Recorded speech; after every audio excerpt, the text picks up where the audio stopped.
60 dias estudando as cartas paulinas, retira-se muita preciosidade dali. Aprende-se muito, te confronta muito. O Evangelho, ele é explicado de uma forma categórica, explícita, palpável pelo apóstolo Paulo e, sem dúvida nenhuma, foi o ícone da pregação do Evangelho no primeiro século, e nós devemos muito ao trabalho incansável, sábio, inteligente do apóstolo Paulo. Eu poderia falar de mil coisas, porque lendo todas as suas cartas, dos 27 livros ou cartas do Novo Testamento, 13 foram escritas por Paulo. E alguns teólogos ainda defendem que talvez Hebreus também tenha sido ele, o que levaria ele ser o autor da maioria dos livros do Novo Testamento. Então, teria muito para falar. Eu consigo, baseado nesses últimos 60 dias, debruçado nas cartas paulinas, explicar tudo sobre empreendedorismo, por exemplo, só usando a vida do apóstolo Paulo. Sobre gestão emocional, vou dar várias palestras sobre isso. Como o homem dominava suas emoções? Paulo. Qualquer assunto, finanças, emoções, espiritualidade, empreendedorismo. Paulo conseguiu dar exemplo fazendo, não falando só, não só escrevendo, fazendo, de muitas coisas. Ele nos ensinou a maioria dos dogmas, das regras, dos princípios que nós temos que seguir como igreja. Mas 3 coisas me saltaram, 3 coisas me impressionaram nesses dias de estudo, e é o que eu quero pregar nessa noite. Porque o apóstolo Paulo, de tantas coisas para nos ensinar, existem 3 que eu gostaria que você registrasse. Se você puder, tome nota, anote no seu celular, num caderno, em alguma coisa. Eu estou preparando vários estudos sobre o apóstolo Paulo e suas cartas para o Café com Destino, e você vai poder assistir no YouTube. Mas hoje, nessa pregação, nessa mensagem, eu quero falar sobre 3 coisas que eu aprendi com o apóstolo Paulo. De tantas. A primeira está em Atos capítulo 9, se você puder abrir, por favor. Atos capítulo 9. Lucas, o médico, que também não conheceu Jesus pessoalmente, o único não israelita que é o autor de livros na Bíblia, apesar do apóstolo Paulo ter escrito a maioria dos livros em quantidade de letras, de texto, Lucas foi o maior escritor do Novo Testamento. E Lucas foi quem escreveu o livro de Atos e registra atos heróicos do apóstolo Paulo.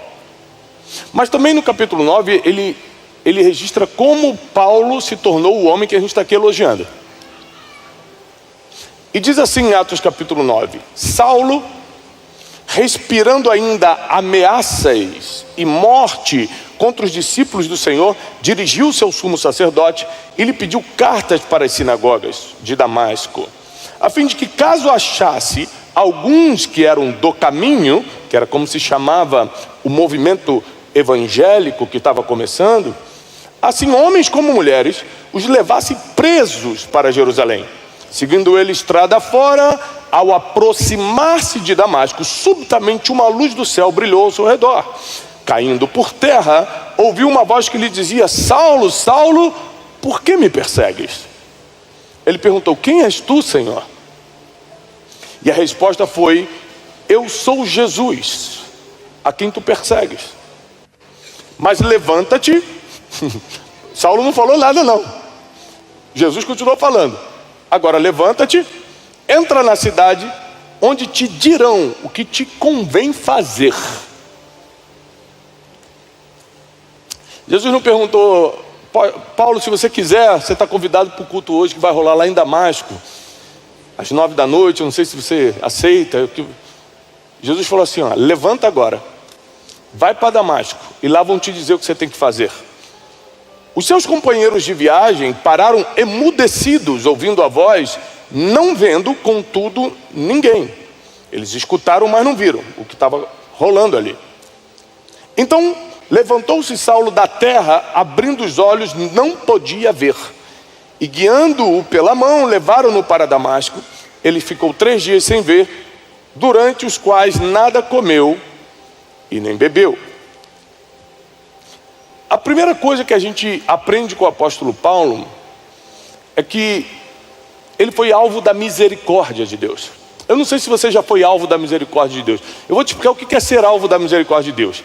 É você nem ter pedido, é você nem ter imaginado que isso existia, está afundado numa lama, você está caminhando para a destruição, você está mais perdido do que cego em tiroteio, e de repente a misericórdia de Deus vai lá em você e te alcança. Pum. Alguém sabe do que eu estou falando? Você lembra de onde Deus te tirou? Ser alvo da misericórdia de Deus é diferente da pessoa buscar a misericórdia de Deus. Muitos de nós buscamos a misericórdia de Deus. Saulo foi alvo da misericórdia de Deus. Deus mirou nele e enviou a misericórdia para um homem que matava, perseguia, respirava ameaças contra o povo de Deus. E se ele perguntasse: como assim te persigo, Jesus, se eu não te conheci pessoalmente? Jesus ia responder: quem persegue um dos meus está me perseguindo. Quando te perseguem, não estão fazendo contra você. É por isso que Deus fala: não reage não, porque onde opera a justiça do homem, inopera a justiça de Deus. Minha é a vingança. Porque quando te perseguem, na verdade estão perseguindo ao Senhor. Deixa Ele resolver. Ele sabe fazer melhor do que você. Muito melhor. Então o problema do apóstolo Paulo não era falta de potencial, de liderança, porque tudo isso ele tinha, preparo, instruído aos pés de Gamaliel. O problema do apóstolo Paulo não era capacidade, ele tinha. O problema do apóstolo Paulo era direção. Ele era muito preparado, caminhando na direção errada. Ele tinha tudo, liderança, gente servindo, posição em Jerusalém, tinha nome, tinha título, tinha tudo, só que estava indo por um caminho que leva à destruição. E como eu falei, às vezes nós estamos usando o talento que temos no caminho errado. Isso é terrível. Às vezes nós estamos usando o dom que possuímos para o governo errado. O apóstolo Paulo estava servindo ao governo religioso com todo afinco. Ele dava a vida dele por aquele governo, mas o governo dos céus o alcançou primeiro. Então ele achava que estava certo, servindo do jeito que estava servindo, o governo errado. Ele tinha toda a capacidade, mas o destino era equivocado. E às vezes isso acontece conosco. A gente acha que está dando melhor, a gente acha que está fazendo tudo certo, mas às vezes a gente está debaixo do governo errado ou no caminho errado. Somente a misericórdia de Deus faz a gente despertar. Quando você para pensar na misericórdia, eu lembro de uma história real que aconteceu comigo. Meu filho Joaquim, meu número 3, eu tenho 4, meu número 3 se chama Joaquim Noah. Joaquim tem 8 anos, ele devia ter uns 3 aninhos, 4 no máximo. Eu levei ele no parquinho para brincar. Enquanto ele estava no parquinho, eu parei 30 segundos para atender um telefonema. E nesses 30 segundos, quem é pai e mãe sabe como é que é, tudo pode acontecer.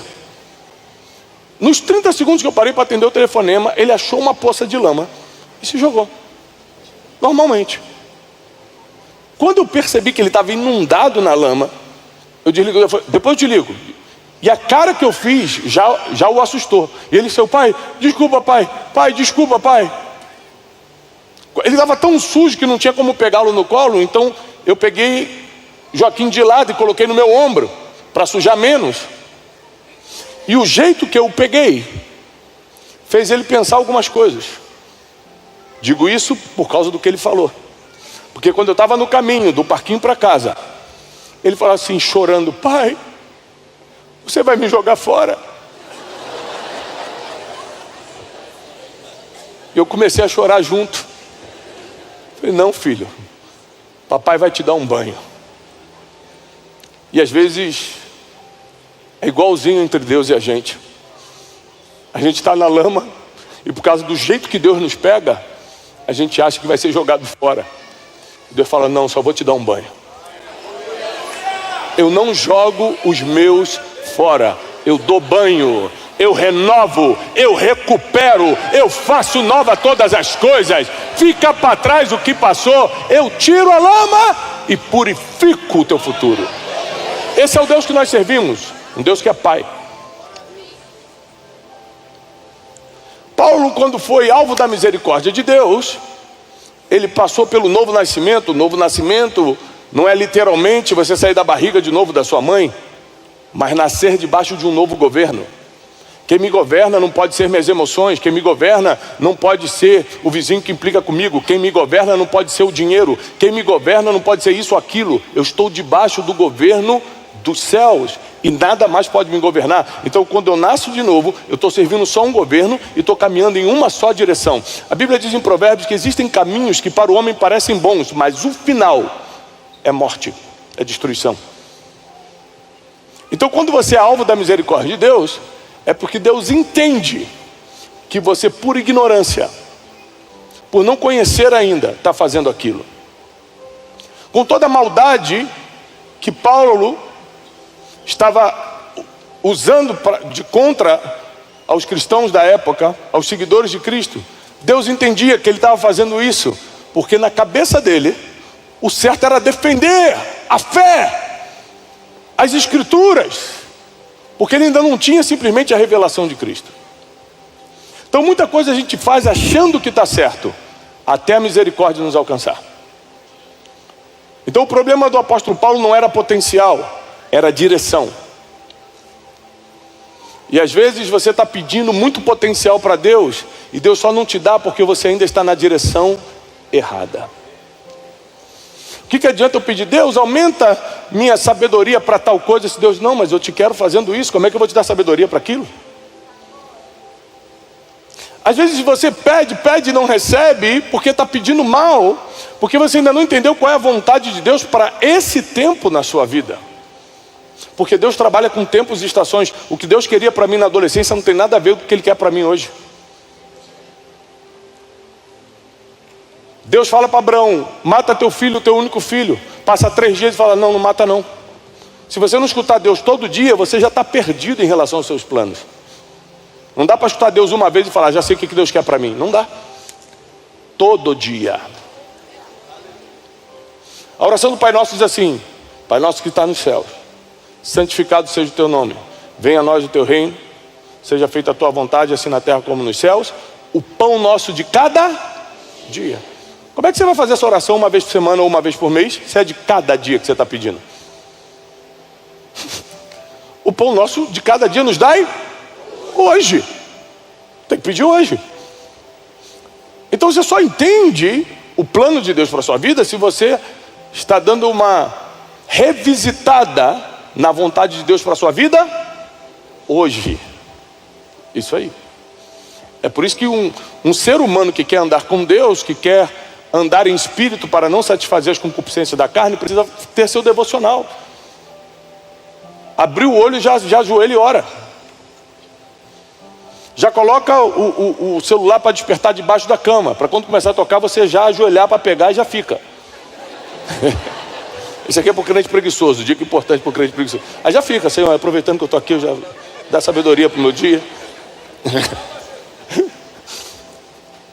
Algumas técnicas para vocês.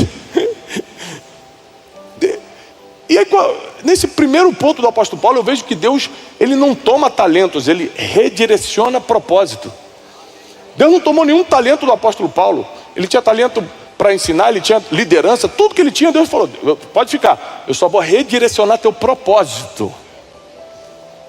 Tem gente que fala assim, eu não vou me converter não. Eu já conheci ricos que falaram isso, porque senão eu vou perder tudo que eu tenho. Deus não está interessado em tomar nada do que você tem. Ele só vai redirecionar o porquê você faz o que faz. O problema não é o que você tem, o problema é por que você tem. Deus está muito interessado em redirecionar destinos, redirecionar propósitos. Com a história do meu filho Joaquim, que teve a capacidade de imaginar, eu sendo um pai amoroso, eu sou um pai presente, amoroso, meus filhos têm acesso ao meu colo, ao meu abraço, aos meus beijos todos os dias. Ele teve a capacidade de imaginar que eu iria jogá-lo fora. E mesmo que Deus seja amoroso, misericordioso, perdoador, galardoador daqueles que o buscam, mesmo assim a gente acha que de alguma forma Ele quer se vingar da gente. Você que tem filho, de que forma, em que situação você se vingaria do teu próprio filho? Se nós que somos maus, diz a Bíblia, não faríamos isso com o filho? No lugar de pão dar uma serpente ou um bicho qualquer? Imagina Deus que está nos céus. Você hoje, que está aqui, quem está me assistindo pela internet, você é alvo da misericórdia de Cristo. Foi para isso que Ele se sacrificou na cruz, para que, independentemente do caminho que você tomou até hoje, Ele vai te redirecionar pela sua misericórdia. Ele vai te colocar debaixo do governo certo. Talvez você esteja no governo emocional das pessoas que te feriram no passado. Ele agora vai te colocar debaixo do governo celestial. Talvez você estivesse debaixo do governo de Mamon, porque você só pensa, mas eu não tenho conta, não tenho dinheiro para pagar a conta de amanhã. Mas como é que eu vou fazer esse projeto se eu não tenho dinheiro? Talvez você esteja debaixo do governo de Mamon. Deus vai te colocar debaixo do governo celestial. Deus vai redirecionar governos e destinos nessa noite. Assim como Saulo no caminho de Damasco foi redirecionado. E o impacto da glória de Deus na vida dele foi tão grande que ele nem perguntou por quê, o que estava acontecendo. Ele sabia bem quem era Jesus. Quando ele perguntou quem é, e Jesus falou, sou eu, Jesus, ele já sabia quem era, porque ele estava matando as pessoas que pregavam o nome de Jesus. Ele não ousou perguntar mais nada. Provavelmente ele pensou, bom, agora descobri que o homem existe mesmo, que ele é poderoso, que ele está lá do céu falando comigo, agora chegou a hora da vingança. Agora chegou a hora de eu pagar pelos pecados que eu fiz, pelas mortes que eu cometi. Chegou a hora desse homem pesar a mão em mim.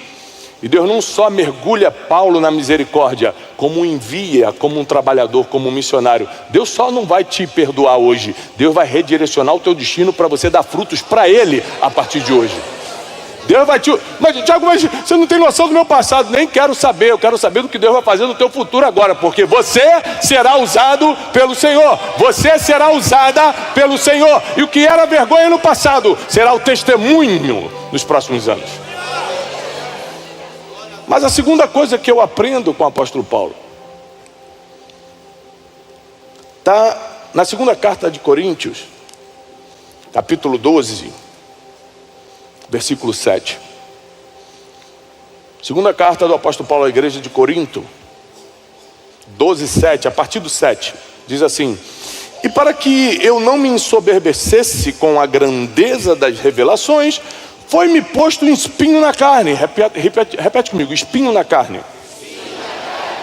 Mensageiro de Satanás para me esbofetear, a fim de que eu não me exalte. O grande apóstolo Paulo, que ensinava humildade, que pregava contra orgulho, que ensinava a misericórdia do Senhor Jesus, a redenção através do sangue do Cordeiro, o mesmo apóstolo Paulo fala o seguinte: olha, Deus percebeu que eu posso me exaltar e mandou um negócio aqui para me segurar. É isso que ele está falando. Deus leu meu coração e entendeu que apesar de eu ser um grande pregador, apesar de eu ser o apóstolo que está abrindo várias igrejas na Ásia, na Europa, pode ser que em algum momento eu me ache. Alguém aqui já se achou na vida? Por causa de uma vitória? Por causa de um dinheirinho de nada no banco? Por causa de um título? Tem gente que ganhou 5 mil reais falando: hoje eu nem vou mais na igreja porque o shopping me espera. Vou envergonhar Satanás lá naquela loja. Detalhe, é o crente que tem fé mesmo, porque ele ganhou 5 e vai gastar 12 mil no cartão. 7 vai ser pela fé. Se Deus é comigo, mais 7 aqui nesse cartão, que além de ser abençoado, ainda volto a me endividar. Não sei se vai para o céu esse não. Versículo 8: por causa disso, 3 vezes pedi ao Senhor que o afastasse de mim, mas Jesus me disse: a minha graça te basta, porque o poder se aperfeiçoa na fraqueza. De boa vontade, pois, então me gloriarei nas fraquezas, para que sobre mim repouse o poder de Cristo. Pelo que sinto prazer nas fraquezas, nas injúrias, nas necessidades, nas perseguições, nas angústias por amor de Cristo, porque quando sou fraco, então é que sou forte. Peraí, mas o que o apóstolo Paulo quer dizer com isso? Vamos entender. O apóstolo Paulo está dizendo o seguinte: querido, limitação não é fraqueza, limitação é proteção. Eu não me tornei um orgulhoso porque Deus colocou um espinho na minha carne. É isso que o apóstolo Paulo está falando. Não é porque eu sou bom, não é porque eu sou o mega apóstolo Paulo, é porque Deus, por sua misericórdia, de novo, para eu não me perder no caminho, coloca uma limitação para funcionar como cerca de proteção. Deus usa várias coisas, como fraqueza, como espinhos na carne, como limitações na sua vida, para na verdade te proteger.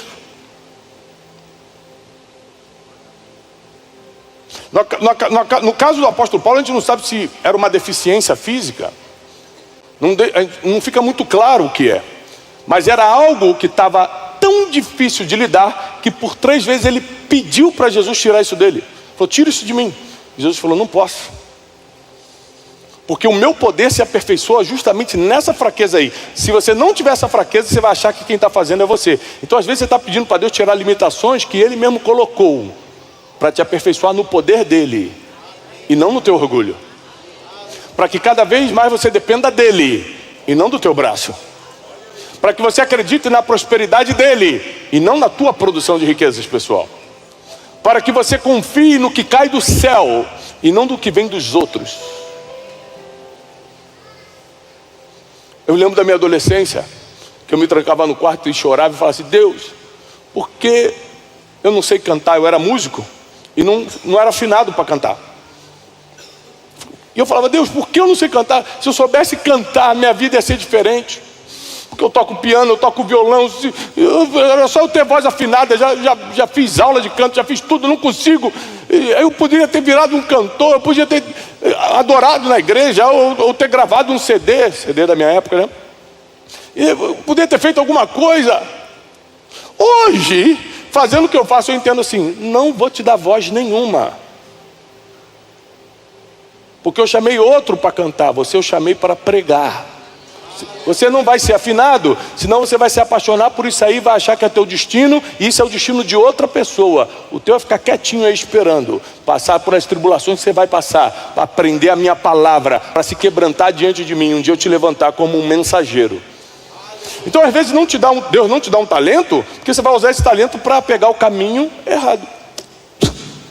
Uma limitação, Deus coloca uma limitação. Puxa, porque eu não sou tão inteligente? Porque se fosse tão inteligente, você ia fazer um dinheiro que ia fazer você se achar o máximo, não ia estar aqui. Só isso. Deus conhece o seu futuro, você não. A gente nunca sabe. Primeiro que o ser humano tem dificuldade de reconhecer as próprias limitações. Tem gente que se acha bom mesmo. Esse é o cúmulo da ignorância. O cara fala: sou bom, eu sei. Aliás, nós estamos na geração dos experts, que não tem diploma em nada, e eles sabem tanto que eles são inflexíveis nas suas convicções. Esses dias me chegou uma reportagem de um professor de Harvard que publicou um estudo. O cara ficou 17 anos estudando, não sei o quê. Aí ele publicou lá o estudo dele. Aí eu estava em português, né? Era um canal de notícias publicando isso. Eu lendo alguns comentários: esse cara não sabe de nada, que burro, que ignorante, bloqueia ele. Aí você entra no perfil da pessoa, a pessoa não terminou nem a 5ª série e está chamando o professor de Harvard de burro, porque ele tem uma opinião diferente, e na opinião dele, na cabeça dele, o que ele acha é o que está certo e Harvard está errado. E se você chamar ele para um debate, ele vai com gravata e tudo, e vai falar: eu estou certo, esse cara não sabe o que está falando, e vai debater. E o objetivo dele não é aprender alguma coisa, é emocionalmente dizer, eu estou certo e acabou, nem que a gente quebre tudo aqui, eu vou sair certo. A gente está nessa geração de ignorantes que acham que sabem alguma coisa. O apóstolo Paulo não, ele reconheceu sua fraqueza para que o poder de Deus se aperfeiçoasse através dele. Então quando eu faço minhas orações, eu falo, Senhor, tu conheces minhas limitações, tu conheces minhas fraquezas, então por favor se aperfeiçoa nisso, porque se o poder de Cristo não se aperfeiçoar nas minhas fraquezas, tudo que vai restar são minhas limitações, eu não vou ser usado em nada. Então o poder de Deus, para que você não se ensoberbeça, para que você não ache que vem de você, vai te usar justamente naquilo que você acha que não consegue fazer, do que você é fraco, que você acha que não vai dar conta. É por isso que quando Deus te pede alguma coisa, você fala, eu não vou conseguir. Dá medo, é claro, porque não vai ser você mesmo que vai fazer. Ele quem vai fazer, através de você. Aí tudo que você tem que fazer é confiar. E para confiar a gente quer ver algum resultado primeiro, a gente quer ver alguma prova. Deus não dá garantias quando chama alguém. Ele só dá ordem. Entra quem tiver fé, fica de fora quem não entendeu nada ainda da palavra. Mas a terceira coisa que eu aprendo com o apóstolo Paulo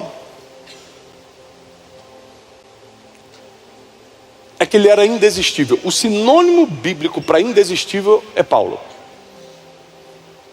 Abre comigo rapidamente, na mesma epístola, na mesma segunda carta aos Coríntios, só que 11:23.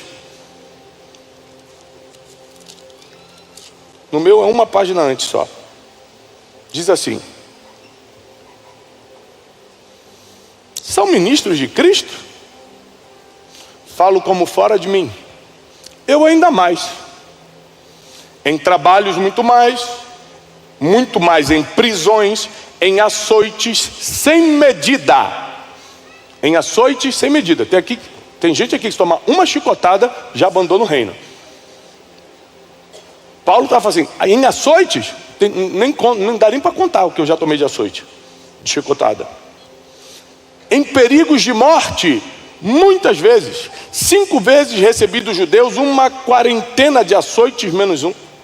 Fui 3 vezes fustigado com varas, uma vez apedrejado, em naufrágio 3 vezes. Uma noite e um dia passei na voragem do mar, em jornadas muitas vezes, em perigos de rios, em perigos de salteadores, em perigo entre patrícios, em perigos entre gentios, em perigos na cidade, em perigos no deserto, em perigos no mar, em perigo entre falsos irmãos, em trabalhos, em fadigas, em vigílias muitas vezes, em fome, em sede, em jejum muitas vezes, em frio e em nudez. E além de todas as coisas exteriores, o que pesa realmente sobre mim diariamente é a preocupação que eu tenho com todas as igrejas.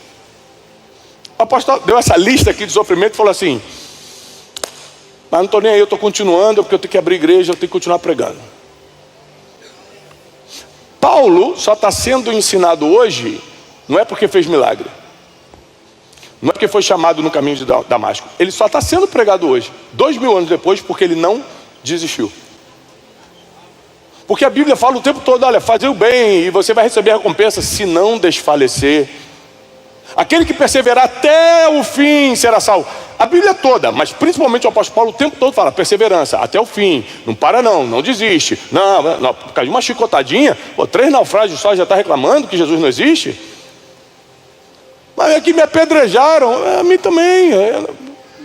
Aí você desistiu? Paulo levantou depois de ser apedrejado, foi dado como morto. Ele estava tão machucado que olharam e falaram assim, morreu. A Bíblia diz que ele levantou e foi pregar em outro lugar, continuou pregando. Não teve negócio, me dá 3 dias na UPA pelo menos, para eu dar uma descansada, para fazer um sorinho. Pô, não tem tempo não, gente, eu tenho que pregar.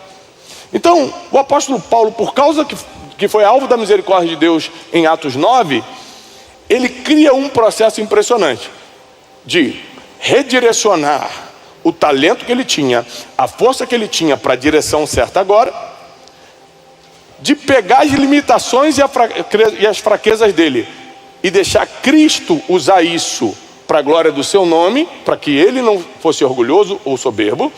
E agora ele mostra através de várias passagens que não importa o que aconteça, eu não vou parar, não vou desistir. Isso me impressiona porque a gente desiste por muito menos. Tem gente que, aqui não, mas tem gente que saiu da igreja porque o outro irmão não cumprimentou ele. Imagina Paulo vendo essa cena do céu falando, não. Não, peraí. Eu tive que enfrentar besta fera, gente, só porque não falou você vai sair da igreja. Eu fui apedrejado, meu filho. Jesus não tem como passar um filme só do apedrejamento para ele ver? Só essa partinha do apedrejamento, só da pedra pegando na cabeça, só para ele dar uma olhadinha. Quem sabe ele se arrepende e volta para a igreja. É brincadeira, mas é verdade. Então Paulo tem muito para nos ensinar. Aí eu parei de reclamar das minhas limitações e falei, Deus, usa minhas fraquezas, usa minhas limitações para aperfeiçoar o poder de Cristo em mim. Por exemplo, para você ser usado por Deus, uma característica que você tem que ter é ser quebrantado. Deus não usa quem acha que sabe. Deus não usa os super preparados. Eu já sei tudo, eu estou preparadaço. Deus usa quem implora misericórdia, quem fala, Deus, eu não sei nada, quem sabe é você, me usa. Só que uma pessoa que tem um coração quebrantado e contrito é uma pessoa que sabe no que errou. E por causa dessa fraqueza, se submete à misericórdia de Deus todos os dias. Quem está me entendendo? A Bíblia diz que o que muito foi perdoado, ou seja, quem mais fez coisa lá fora, que não dá nem para contar, é o que mais ama. A Bíblia diz, o que muito foi perdoado, muito ama. E quem pouco foi perdoado, pouco ama. Porque ele conta essa passagem quando a mulher está limpando seus pés com óleo, com seus cabelos, e o fariseu está falando, não estou entendendo essa cena. E Jesus fala, não está entendendo porque você pouco ama, você acha que não precisa de perdão nenhum, você acha que você é um sertão. Mas ela, por causa dos seus muitos pecados, diz na Bíblia, não aguenta ficar diante da glória de Deus e não amar muito quem a perdoou. O apóstolo Paulo é a mesma coisa, porque ele sobressaiu sobre todos os apóstolos, porque ele tinha consciência de quem ele era. Ele fala, miserável homem que sou, quem me livrará do corpo dessa morte? Tudo que eu quero fazer, eu não faço, e aquilo que eu odeio, eu acabo fazendo.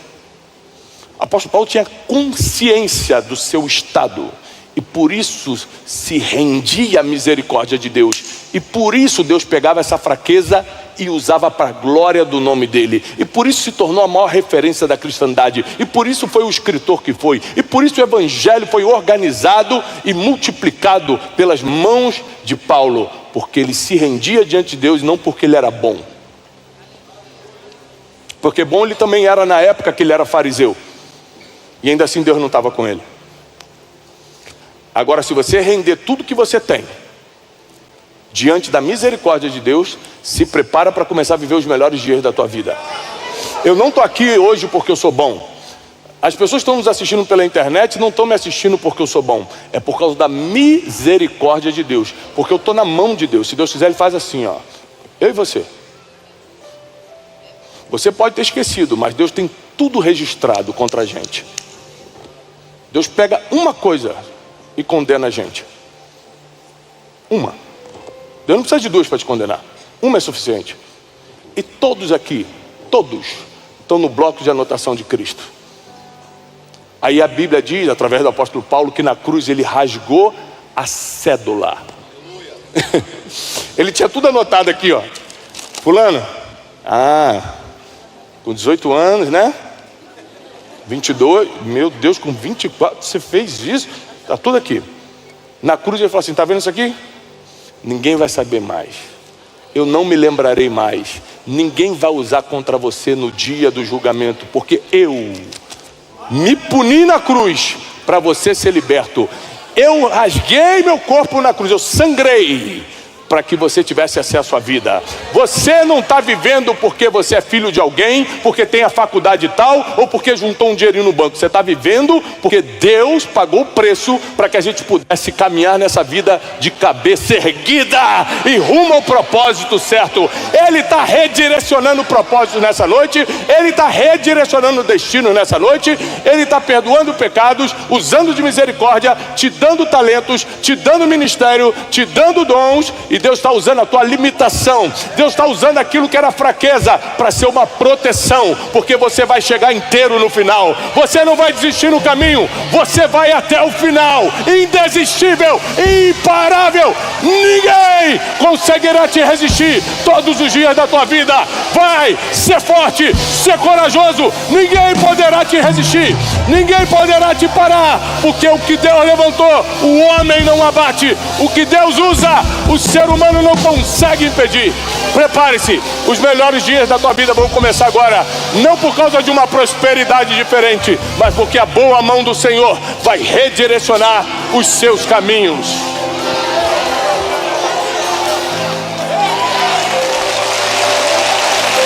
Que a paz, que a saúde, que a segurança e a prosperidade do Eterno esteja sobre tua vida e tua família.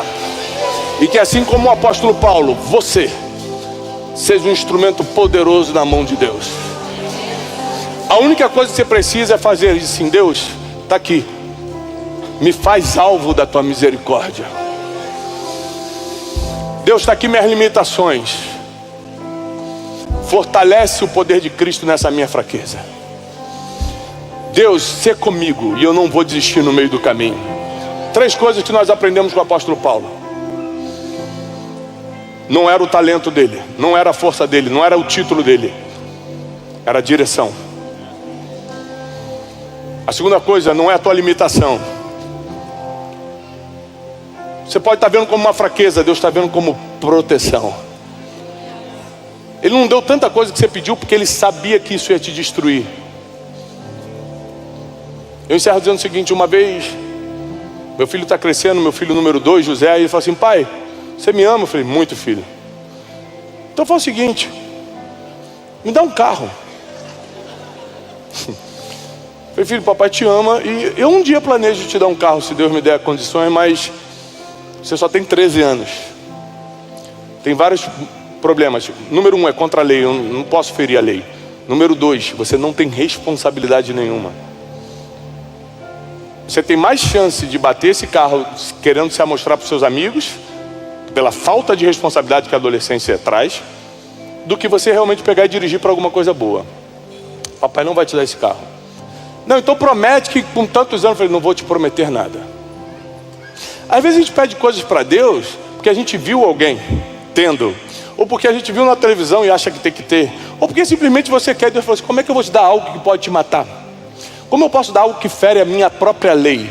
Como eu posso te dar algo que é um perigo para a tua vaidade? Não vou dar agora. Pode ser que eu te dê um dia, quando você esteja mais maduro, mais madura, quando você entenda mais da minha palavra, quando você esteja mais rendido, mais quebrantado. Com esse coração aí, eu não posso fazer isso, não porque eu não te amo, mas porque eu te protejo. Não é fraqueza, é limitação. É Ele te limitando, para você não passar para outros caminhos. Mas se prepara. Porque se você entendeu a mensagem de hoje, 2026 será um ano de glória. Será um ano de caminho de Damasco para você. Onde a glória de Deus vai te chamar pelo nome e vai te dar uma ordem. Agora vai para ali e vão te dizer o que fazer. Você só vai precisar obedecer e as coisas sobrenaturais vão recair sobre tua vida, família, chamado, ministério, teus negócios. Nada do que é seu vai se perder. Paulo não perdeu nada.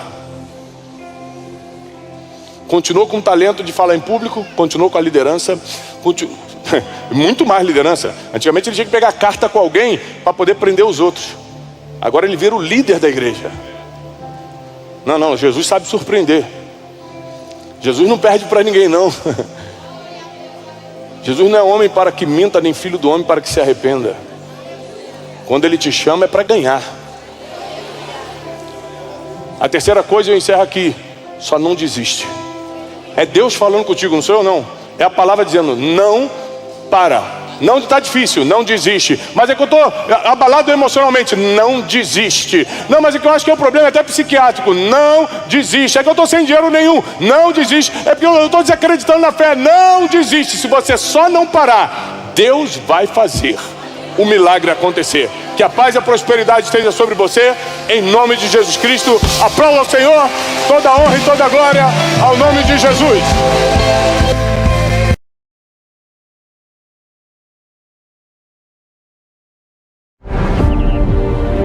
Porque quem acredita em mim, assim como eu ressuscitei, eu vou ressuscitá-lo no último dia também. Porque o poder do Evangelho não está nas palavras bonitas de Jesus, o poder do Evangelho está na ressurreição de Cristo.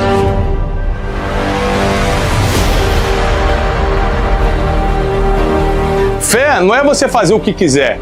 Fé é você fazer tudo o que tem que ser feito em cima de uma palavra que Deus liberou sobre a tua vida.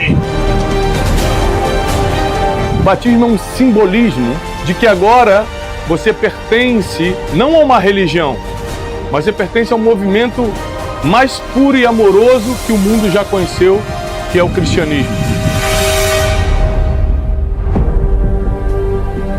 O seu futuro não depende das suas condições, mas das suas decisões.